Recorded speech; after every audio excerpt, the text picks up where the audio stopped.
சீரியல்களின் full எபிசோடுகளை Sun டிவியில் ஒளிபரப்பான உடனே எக்ஸ்க்ளூசிவாக சன் நெக்ஸ்டில் மட்டும் ஃப்ரீயா பாருங்கள்.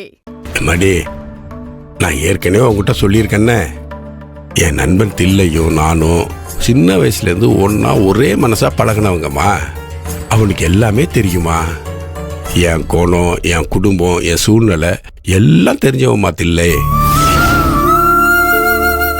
இன்னும் சொல்லணும்னா அவன் என்னை விட அமைதியானவன், பக்குவமானவன், அதை விட ரொம்ப பாசக்காரமா. மடி, நான் உன்னை கோயில் கோபுரம் மாதிரின்னு அடிக்கடி சொல்லுவேன்ன, ஆனா என் நண்பன் தில்லை கோபுரத்தில் இருக்கிற கோபுர கலசம் மாதிரிமா. மடி, என்னதான் இருந்தாலும் கோபுரத்தை விட கலசம் ஒரு அடி அதிகம் தானே. அந்த மாதிரி தாம்மா தில்லை மனசால உயர்ந்தவம்மா. இன்னும் ஒருபடி மேல போய் சொல்லணும்னா அவனுக்கு சூதுவாதே தெரியாது, அப்பாவிமா. எல்லாரையும் நம்பிடுவான். துரோகம்னா என்னன்னே தெரியாத மனுஷமா. அவனோட புள்ள தப்பா இருக்க வாய்ப்பே இல்லம்மா. எம்மாடி, விதை ஒன்று போட்டா சொதவண்ணா வேலைன்னு கேட்பாங்க. அதையே தாம்மா நானும் சொல்றேன். தில்லை மாதிரி ஒரு நல்லவனுக்கு அந்த தெய்வம் ஒரு நல்ல பிள்ளையதாமா கொடுத்துருக்கோம். அப்பா, மடி அகல்யா, என்னம்மா? ஒன்னும் இல்லப்பா, ஒன்னும் இல்ல. மடி, எல்லாருக்கும் நல்லது நினைக்கிறவன் தில்லை. அவன் புள்ள கண்டிப்பா எல்லாருக்கும் நல்லதுதாமா நினைப்பான். அம்மாடி, இதை நான் ரொம்ப ஆணித்தரமா நம்புறேம்மா. அதோட மட்டும் இல்லாம உன்னை முன்ன புண்ண தெரியாத ஒரு குடும்பத்துல கட்டி கொடுத்துட்டு நீ சந்தோஷமா இருக்கா இல்லையா, அந்த குடும்பம் உன்னை நல்லா பாத்துக்குதா இல்லையா, நீ எப்படி இருக்குன்னு தெரியாம நான் கவலைப்படுறதை விட நெஞ்சில நெருப்ப சுமந்துக்கிட்டு நான் இருக்கணுமா.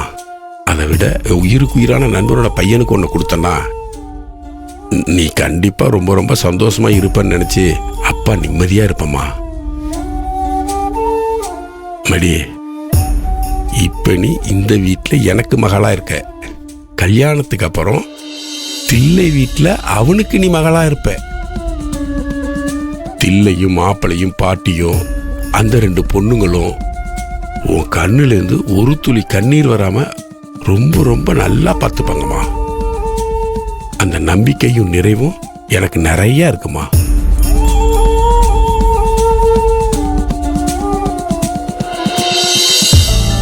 ஆதிரை,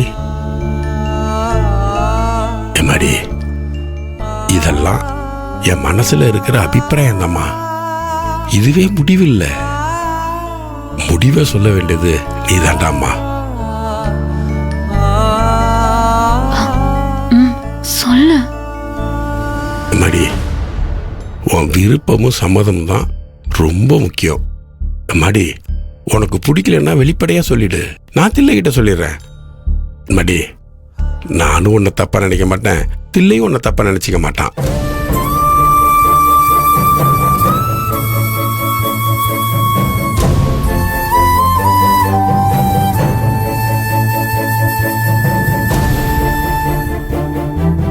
அப்பா, இந்த சம்பந்தத்துல உங்க நட்பு இருக்கு, உங்க நம்பிக்கை இருக்கு, உங்க சம்மதம் இருக்கு, அதுக்கும் மேல உங்க சந்தோஷம் இருக்கு. இதையெல்லாம் விட எனக்கு வேற என்னப்பா வேணும்? எம்மாடி, எனக்கு சம்மதம்ப்பா, ரொம்ப ரொம்ப சம்மதம். எம்மாடி, அப்பாவுக்கு ரொம்ப சந்தோஷமா, ரொம்ப ரொம்ப சந்தோஷம். தில்லைக்கு எனக்கு இந்த தலைமுறையில் ஏற்பட்ட நட்பு உன்னால தலைமுறையா ஒரு நல்ல உறவா தொடர போதுறாமா.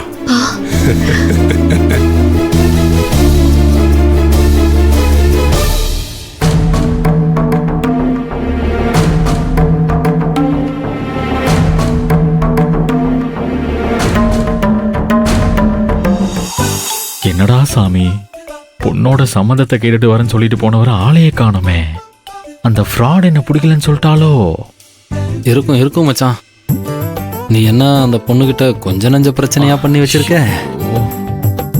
நானும் அவளை பிடிக்கலன்னு சொல்லிட போறேன் சாமி. மச்சான், அவசரப்படாத. இந்த கல்யாணம் நடக்கலன்னா உனக்கு கல்யாணமே நடக்காது. குறி சொன்ன அம்மா சொன்னதை ஞாபகத்தில் வச்சுக்க. ஆஹா, ஆமாண்டா, அத நான் சுத்தமா மறந்தே போயிட்டேன். இப்ப என்னடா பண்றது?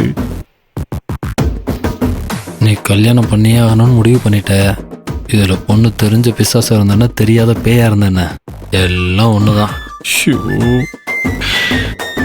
டேய், இப்ப என்னடா சொல்ற? அந்த பொண்ணுக்கும் உனக்கு நடந்த சண்டை பிரச்சனை எல்லாத்தையும் மறந்துடு. அவங்க அப்பா வந்து பொண்ணுக்கு சம்மதம் தான் சொன்னா, நீ பொண்ணுக்கிட்ட தனியாக பேசணும்னு சொல்லிட்டு உடனே தனி கொடுத்தன கண்டிஷனை சொல்லிடு. அதுக்கு அவங்க ஓகே சொல்லிட்டா கல்யாணத்துக்கு ஓகேன்னு சொல்லி தலையாட்டிடு. இருந்தாலும் எனக்கு என்னவோ மனசுக்கு ரொம்ப உறுத்தலா இருக்குடா சாமி. இந்த பொண்ணை கல்யாணம் பண்ணிட்டு காலம் பூரா குப்பை கொட்டணுமான்னு யோசிக்கிறேன். இதை அவ யோசிக்கணும்டா. என்ன? இல்ல, தேவையில்லாதெல்லாம் யோசிக்காதன்னு சொன்ன மச்சான். மடி இப்பயே நான் வெளியில போய் என் பொண்ணு என் இஷ்டம் தான் அது இஷ்டம்னு சொல்லிடுச்சு, எனக்கு பூர்ண சம்மதம்னு